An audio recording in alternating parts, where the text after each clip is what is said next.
Okay, welcome everyone. We're going to get started because I know we have limited time and our guest speaker has a lot of great things to tell us. So I would like to welcome John Licata, who is the Chief Marketing Officer of Mimir Blockchain Solutions. And he's going to tell you all about that, but I'll just give you a little teaser. They're bringing blockchain to the off-chain. John is also a graduate of the Executive MBA program at Stern, so we're very happy about that. And he's also been a great public speaker, CNBC, Reuters, Bloomberg, amongst a whole bunch of other, as well as some great articles that he's written on LinkedIn, and you can go check those out. But let's welcome John, and he's going to tell us about Mimir.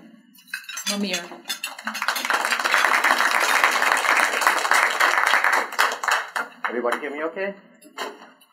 Okay, great. So thank you, Renee, for inviting me. I'm so happy to see Stern embrace blockchain or even engage in this conversation. It's such an important one. So I know you guys have had a lot of interesting speakers, a lot of excitement around talking about this topic, and that's wonderful. So I hope to carry that on today. Hopefully you'll say that when you leave. If you do, then Renee did her job, or at least I did mine. But I hope mine's a little bit more personal. And I say that because, as Renee mentioned, I'm one of you. I graduated this program. I was part of J-12. I can't believe that was already 6 years ago. So I know what the stress of is that side of the room, get ready to go to finance classes and whatnot. So thank you for giving me some time today to chat a little bit about this. So let's get right into it.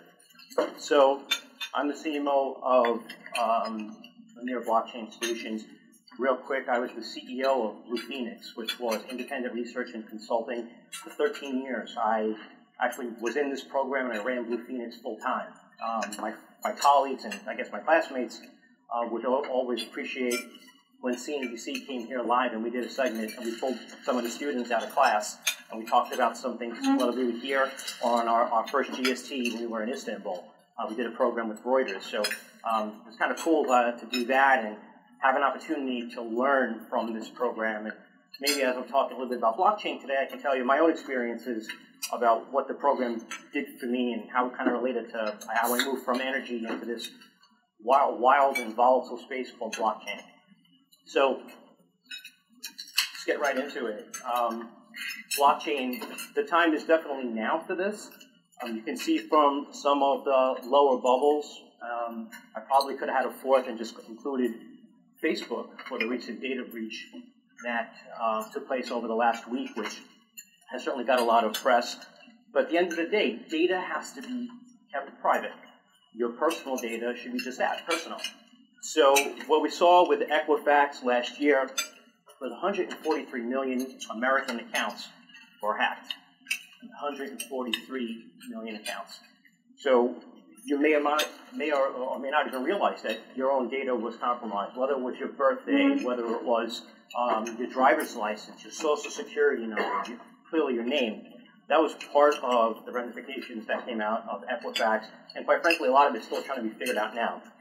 Mt. Gox was an interesting thing that took place in 2014 in Japan. 70% of the amount of Bitcoin that was available was actually stored in Mt. Gox. A massive hack, a well-known massive hack, drove the price of Bitcoin down to 1 penny. Something I wish I could buy now, with the price being where it is. The Red Cross. I don't know how many you guys made donations to the Red Cross through the years or had any dealings with any sort of natural disaster relief. The Red Cross, when you send money to the Red Cross, you don't even know where it goes. So it's not like you knew that you helped such a X family and so-and-so bought X goods. As far as you know, a transaction took place and you don't know what happened on the other side. It's an extremely a very non-transparent situation, and the Red Cross has actually come under a lot of flack for how they've been dealing with natural disasters, and particularly most recently how they dealt with Hurricane Harvey in Texas, and as well as what's the dramatic events that unfolded in Puerto Rico, which are actually still happening now. So I talk about some of these points that to me I think are fascinating. I'm all about the Internet of Things and connected devices. According to Cisco, 500 billion devices are going to be connected by 2030. That's a little more than a decade away. And honestly, I think that number is going to be quite conservative because of advances with artificial intelligence, predictive analytics, some topics that I'll briefly get into in a little bit. This idea of the Netscape moment. This is an idea that at Mimir we're actively trying to figure out a solution for.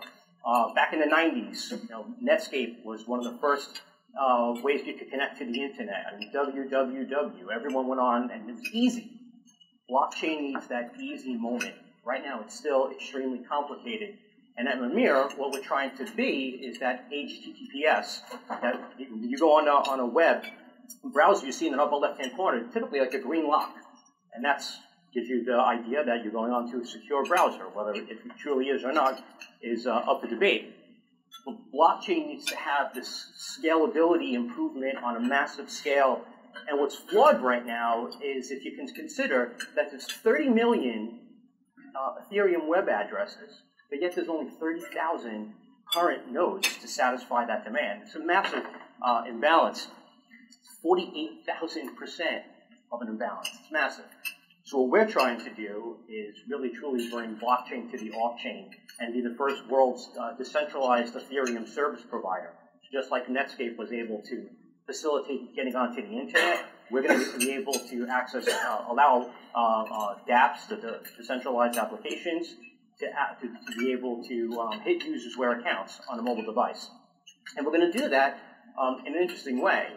You see that the problem with existing nodes and web APIs and the infrastructure behind that, largely those opportunities are centralized.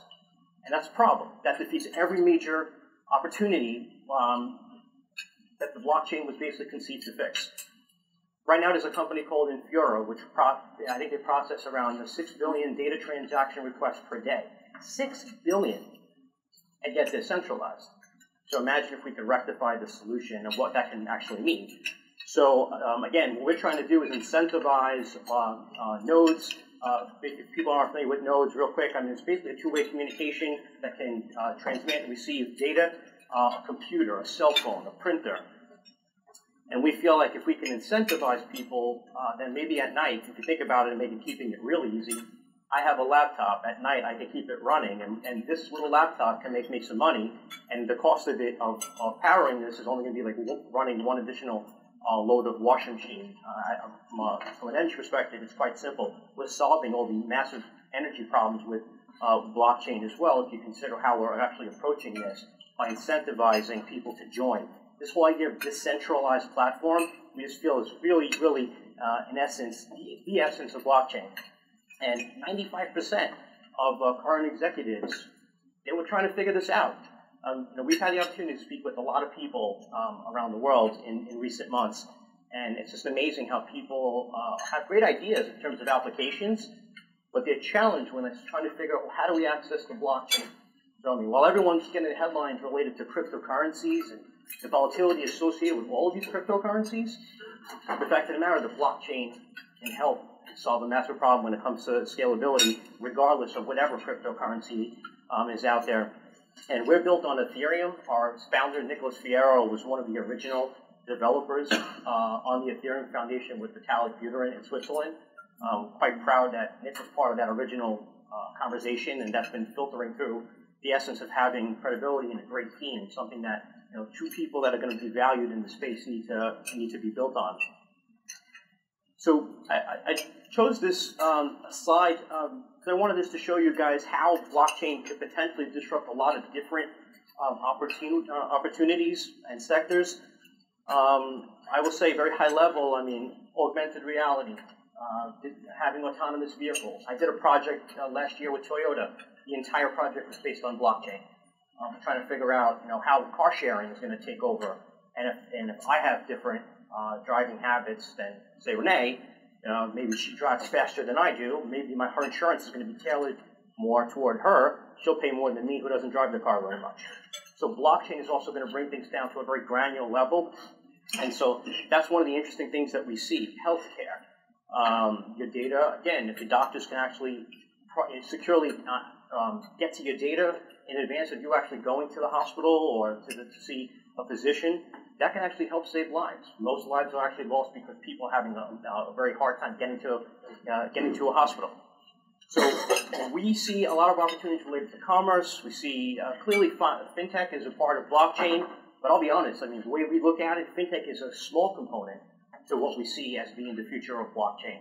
Again, if you could think augmented reality, if you can think advertising, Walmart and IBM doing some really neat projects with food safety, natural disaster relief.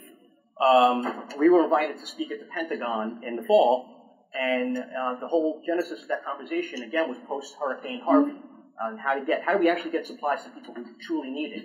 But what about if they had a digital identification card that they can pass out to show people who they are when they actually needed to, and the government gave you a card that say $10,000 on it, $10,000 on that that would pre-approve vendors for construction to help rebuild your home, or to have access to certain food and things, supplies you actually need.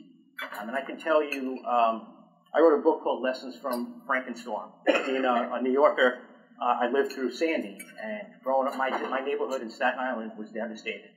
Janet Napolitano and President Obama came to visit where we lived. And so I wrote notes. We had no power for 21 days. And I was writing notes about what happened if the energy grid was taken down. This is crazy. We're living in this, I feel like I was in a third world country, not I was living in New York. And so I started writing some notes, and it kept coming back to cybersecurity and the power grid and securing critical infrastructure. Energy is vital to everything that we're doing in modern business and living. So what happens if our grid was taken down? In 2003, there was a swirl that bit a line in Canada. The entire eastern seaboard was down. Imagine if data was actually hacked to the point where grids were taken down. It's quite possible. So energy is a big part of this. And I would tell you that there's a company in Brooklyn called LO3 Energy. I had a chance to do some consulting for them. And what they did is bring blockchain and energy to an energy perspective beyond people's wildest imaginations. They were able to take two neighbors, and when one neighbor had solar power on his roof, the excess power that he generated, he sold to this neighbor. Con Edison was their backup plan. So this has become, this whole idea of peer-to-peer, this is exactly what I'm talking about. This is where we're going. And it's cool, but there's a lot of problems. We could talk about a lot of cool things that are happening right now, but I thought it would really be helpful to see you guys to see some of the things that are challenging this amazing space. You know, from a CMO, I'm seeing a lot of different opportunities more than my CTO, who I implicitly learn from every day. I mean, I can handle a lot of the conversations from a high level, but the granularity of this topic is insane. So from a government perspective, I mean, we're not really seeing the guidance that we would hope at this point. In fact, the United States is trailing on a global basis when it comes to blockchain, unfortunately. There's a lot of cat and mouse games going on related to cryptocurrencies, and it's impeding the growth that we believe is necessary for blockchain. It's nice to see one of the assemblymen in Queens taking an active voice and trying to push through having New York become more of a hub for blockchain. I would love that. My team's based in Atlanta, Georgia, but I'm the only one based here in New York, for now, anyway. But I think the government not making a decision about what we're doing is definitely hurting growth. Education and scammers and cybersecurity are looped with public perception. This is the massive challenge I'm dealing with as a CMO in this space. I wrote a piece about a week ago that was featured in VentureBeat. It got 250,000 clicks, and it was amazing the amount of conversations it actually stirred. And if any of you are interested to see that, I'll be happy afterwards to exchange information. I can send that to you. But the whole thing, the whole genesis of this piece was that blockchain was so different to come to market with. People don't know about it. It's highly complicated. There's a lot of fear about cryptocurrencies that are being used to facilitate payments. That blockchains these cryptos are built on top of blockchain. But there's a lot of scams. My inbox is blown up daily with people say, hey, invest in my ICO. there's a lot of prudence and credibility issues that are in the space. That's why we're spending a lot of time right now just trying to get people over that hump to just understand what the heck it is that we're trying to do, and do it in a way that the credibility part is very visible. So we spend the majority of our time just educating people. We're not really out there pounding our chest to say this is what we're doing at Mimir. We're saying that why blockchain as a service is critical. And taking that approach has been successful for us. We've been featured in the last month in Forbes magazine, Inc. magazine, VentureBeat. We've been on TV 2 times. Our Business News Network, which is BNN, which is Canada's CNBC. We did 2 live hits from the NASDAQ this month. So it's nice to see this kind of reaction to, again, trying to establish credibility in this space. So out of these points that I'm raising, where do we fit into this? Trying to solve the scalability and accessibility problems. For us, this is the Willy Wonka golden ticket for blockchain. Edge computing, trying to reach people on their mobile devices is critical, and right now it's impossible. We are trying to solve that. Again, going back to that Netscape moment, that's what we feel is in essence something that is going to be helpful and to be accessible, to solve the accessibility issues. I think that's important, especially as I mentioned earlier with 30 million Ethereum web addresses, that basically Ethereum was boggled down because of CryptoKitties that came out. And if you guys knew what that was, if you don't, that was basically digital cats that raised a lot of money online in a very short period of time. There was so much of a buzz beyond this CryptoKitties, it took down the Ethereum network. So if CryptoKitties can do that, imagine when we start getting into massive businesses adopting blockchain. So that's where we are with that. And before I open it up to questions, I just wanted to say, so scalability, another interesting thing that we're seeing right now, IBM and Walmart recently announced food safety protocol, whereas instead of taking months to find out when there was a problem with the supply chain, they were able to bring it down from months to minutes. So the opportunities for blockchain to be able to pinpoint something with a true digital ledger that's immutable, and you can't go back and change that, that's where we're going to go. So that's exciting for where my vantage point is.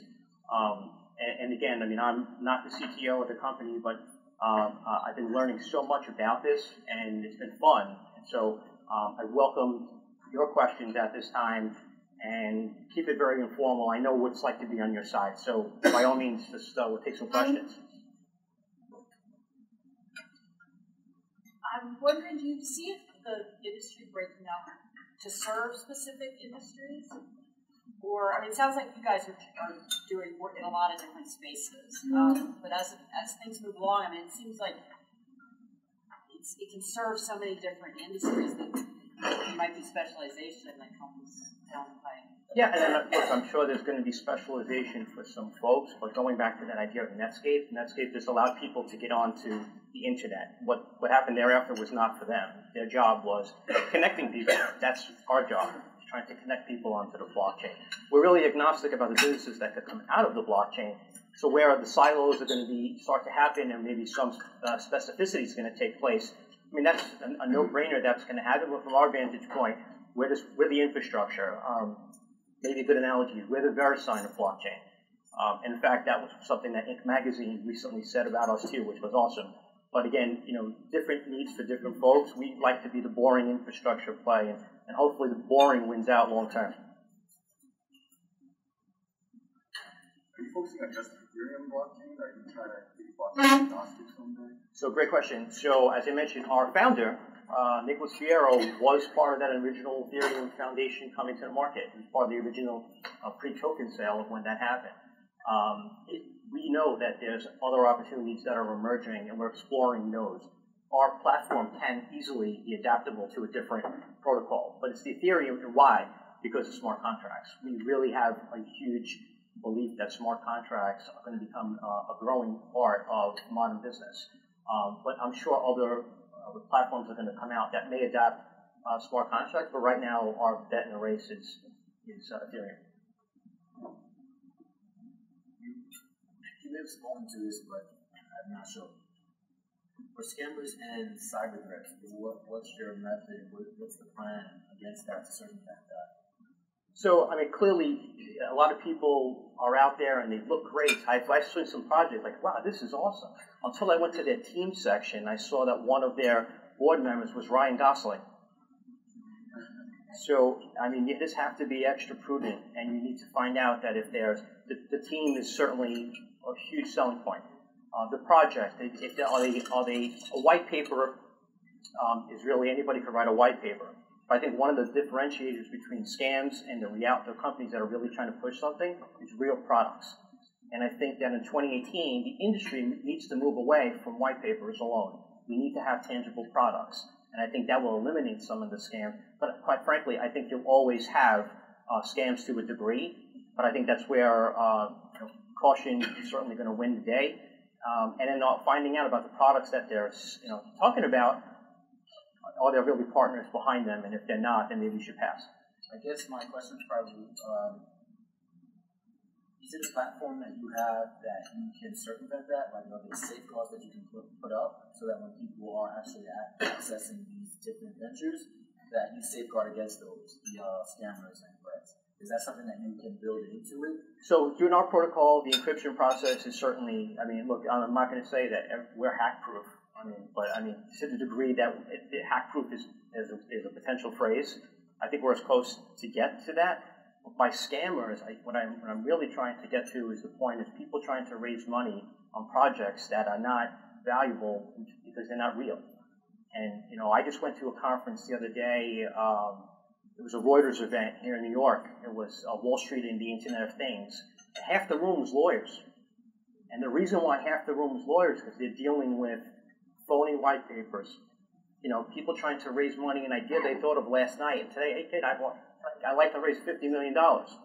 And this is what I'm being challenged with, because we're trying to have a company that can be in existence for quite some time. So for us, that's a detriment to the business, but it's one that I always think will be there in some shape or form. We're just hoping to mitigate that scamming opportunity, but as far as the actual doing it online with the infrastructure, we have an amazing team working on, fantastic protocols, but we'll refrain from saying hack-proof, but to do that and be able to get 51% of the existing nodes, like I said, we're doing nodes that are decentralized. So versus the point of centralization, I think that our alternative is the best way to avoid that hacking that you're referring to and scams.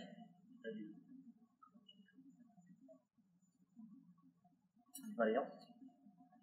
Can you give me an example of who would use your protocol? Like some specific example? So right now, companies like Amazon.com, Amazon has their API, but again, it's decentralized. It's an issue. They have a bottleneck. So if you think about on days when there's so much transactions taking place, and I mentioned earlier, CryptoKitties took down. What about if Amazon went completely blockchain and they had one of their promotional events? So many people came online via a blockchain. Do they need help? They do.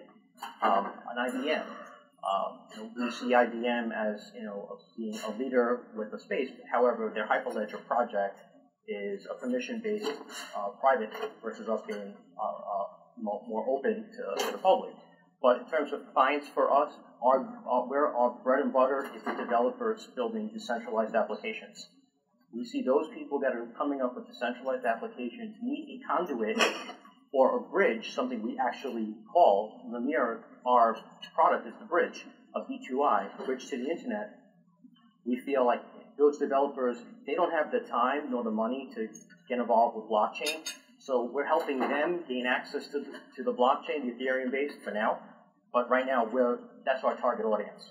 So we're out there readily on GitHub and on Reddit and all these Steemit, all these places out there trying to reach developers. Our alpha just launched. For those of you that might have a tech background or be interested in that, I'd be happy to share my information. Join our alpha; it's free, and you can kind of see what's going on. Join our Telegram. We just launched it just a couple of days ago. We got, I think, 50 people just signed. But I mean, what we're doing with our articles have been. I think in the last month we've had over 1.5 million clicks on articles that we've written. And so, I would suggest to you guys, and I'm not sure the breakdown of the class, who's is his first year or second year. I mean, I invited him here, and I'm disappointed he's not here. I invited Glenn Oaken to be here today. That was an amazing mentor to me. Taking those classes and being involved and seeing some of the strategy that went behind some of the entrepreneurial events that I personally was endeavoring was invaluable. You know, I mean, it's kind of weird being back here today, but I'm proud to be back here today. I feel like so much has changed. I was a single, guy living in the lower Manhattan, now married, 2 kids, married 6 years, live on Long Island. Life's changed a lot, in a couple of years from graduating Stern. And I would just say this is an amazing space. And there's really no holds barred when it comes to this space. Prudence is certainly key. This technology is something that I truly believe in. I bet my career on this. I mean, I left Blue Phoenix after 13 years of being in the energy world. And I really feel like this is lightning in a bottle. This is the internet being reinvented. Going from accessing the internet to being able to have access to buying goods online. Now you can actually cut out the middleman and be a more decentralized version of Web 3.3. So it's a fascinating time, and I implore you, this will impact every part of business. This is not something that's just going to be Wall Street driven. If you hear that, please, if you take anything from here today, fintech is one of the smallest components of blockchain. There's a world out there, it's happening quickly, and people do have questions and you don't want to ask them here. I will leave my contact information with Renee. By all means, reach out to me. I'm very reachable. Again, I guess I have a little purple pride being in this room right now, so if I can help anyone along the way, I would be happy to. Is there any other questions? I have a question, and I'm not sure I'm going to phrase this correctly, but are there any concerns that you have about, you mentioned cryptocurrencies bringing down the internet network. Are there any concerns with Mimir growing faster than the Ethereum network to grow and causing anything similar to that, where all of your enabling on the blockchain are not able to carry out their transactions because of the volume? I'm actually so excited you actually asked that question. So for us, while we're growing quickly, I would say that so is Ethereum. And if you can imagine a child hitting puberty, the world's in front of them right now when it comes to Ethereum. So there's new developments, without getting too technical, but there are some terms I would ask you to maybe take away. Plasma, sharding, opportunities where the Ethereum founders themselves are trying to figure out new ways to handle the excess demand that happening so fast. So within 2 years, there's going to be a Casper protocol that's going to be put in place for the Ethereum project. And what that really is going to move people away from proof of work to proof of stake. And Mimir is built on proof of stake. We're anticipating that hyperbolic growth that's there. And if you're not familiar with those terms and keeping it very high level, proof of work is you have all these machines running, and a lot of people spending money on mining rigs and whatnot.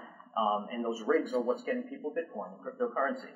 But we feel like it's going to be the people who have the vested interest, people that are actually working within communities within the blockchain that are going to have some financial incentive to be in there, kind of how we're incentivizing people to join our platform.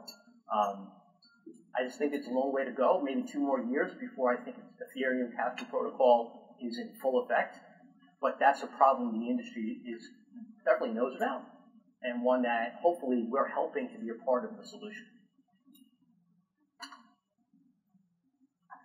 You mentioned IBM and how would you phrase your position in the ecosystem versus something like So IBM is predominantly focused on enterprise solutions. We have B2B, we have B2C as well as part of our main focus. But IBM's are private, where ours is more public. So we see immense value with enterprise. In fact, that's going to be a predominant portion of what we're doing. But a lot of those applications we believe are going to be more mainstream than some of the work that majority of the work that IBM is doing right now. Hopefully that answers your question. And IBM, I would say, IBM is unique. They have IBM Hyperledger. They have, 60 companies join their platform. But their company's working a lot with themselves, so a lot of it, they're containing a lot of the growth to having it private.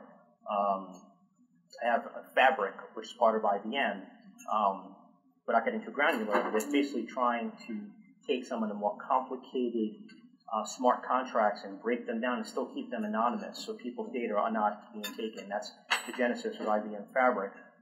And we're just trying to see where we can fit in this. IBM, is an interesting company right now that we know very well.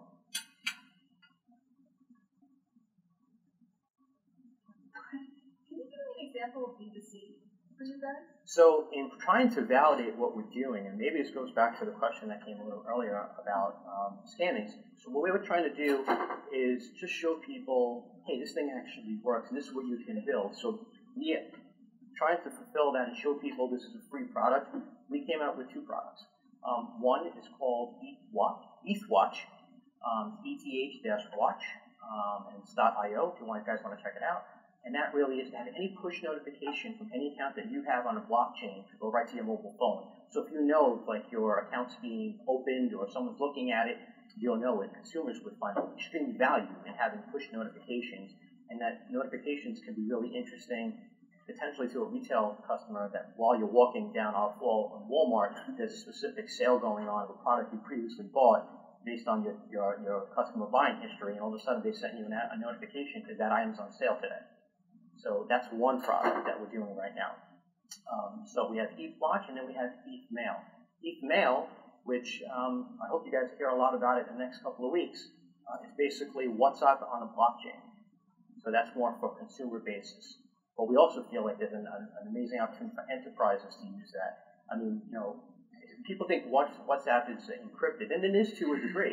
However, a lot of that information that you share on WhatsApp is stored on your local device on an SD card and can be accessed, and that's a problem. And that's been a problem related to WhatsApp, and we feel we need to take encryption to the next level. And that's what we're doing right now, and that's a consumer product at the moment, but we feel there's great applications for it on the enterprise solution. And again, these things are just validity purposes. We're trying to show people what you could potentially do.